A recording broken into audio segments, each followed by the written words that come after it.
Good morning everyone, my name is Michelle, I hope you're doing well. Welcome to another video.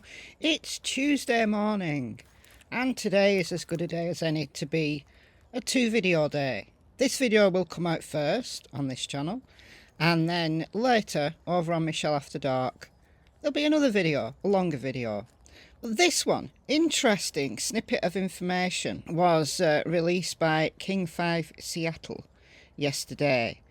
And this is almost half an hour of really useful information. It was very detailed, almost like a mini documentary. And it's regarding the Idaho 4 murders.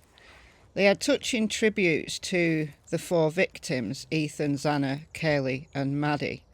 And some interesting information about Bryan Kohberger. They interviewed some people who knew him.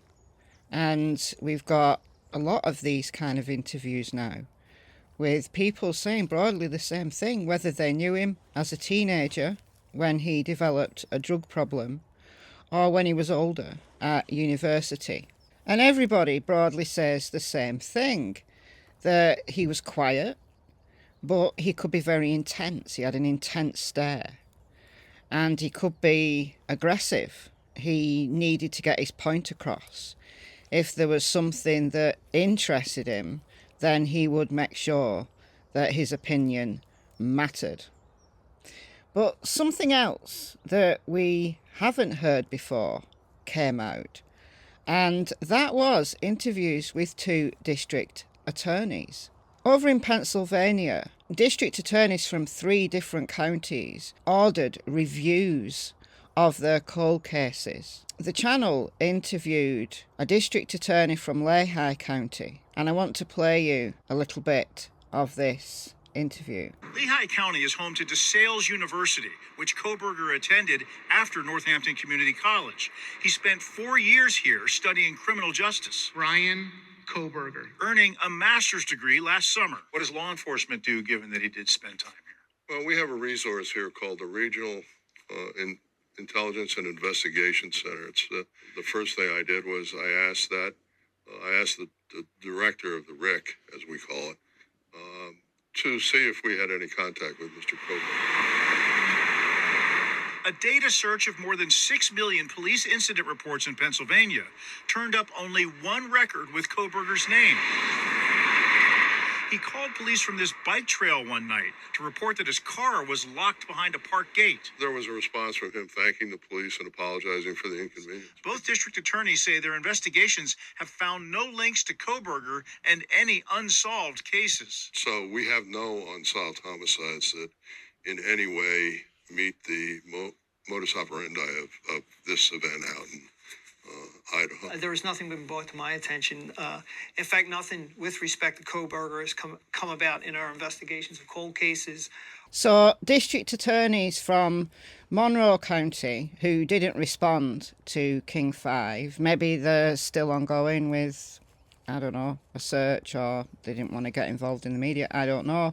But Northampton County and Lehigh County, nothing. Millions of police incident reports have been reviewed and there is nothing that broadly relates to crimes committed by Bryan Kohberger in those counties. And I find that interesting.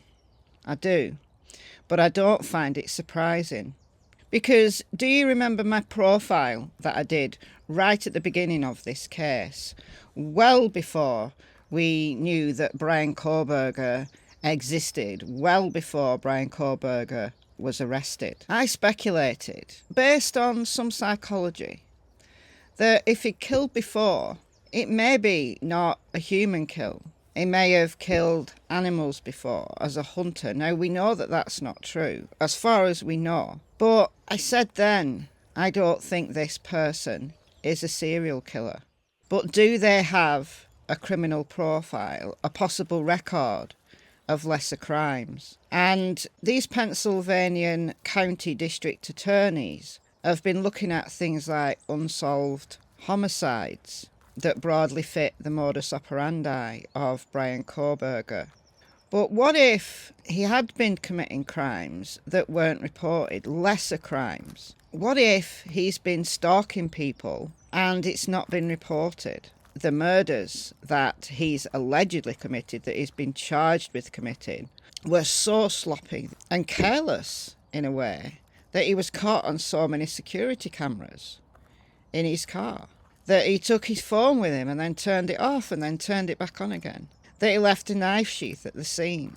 And I know some people have said he left that on purpose, almost like a calling card. But I don't know about that. I think he was just really sloppy. And if he'd committed a murder or murders before, I think he would have got caught. I do. But lesser crimes, harassment and things like that, stalking that goes unreported or even unknown, I think he's done that before. I do. In my opinion. I just thought this was really interesting. Let me know your thoughts in the comments below. I've been Michelle, hope you're well. I'll see you in the next video. It's goodbye from Miss Tillington and Miss Cassie Springer. Bye, guys.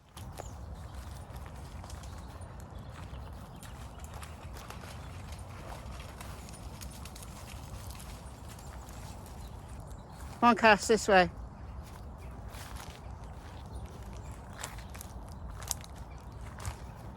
Cassie.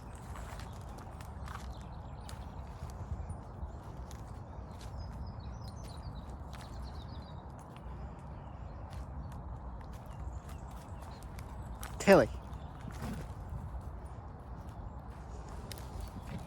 Tilly. Tilly. Tilly.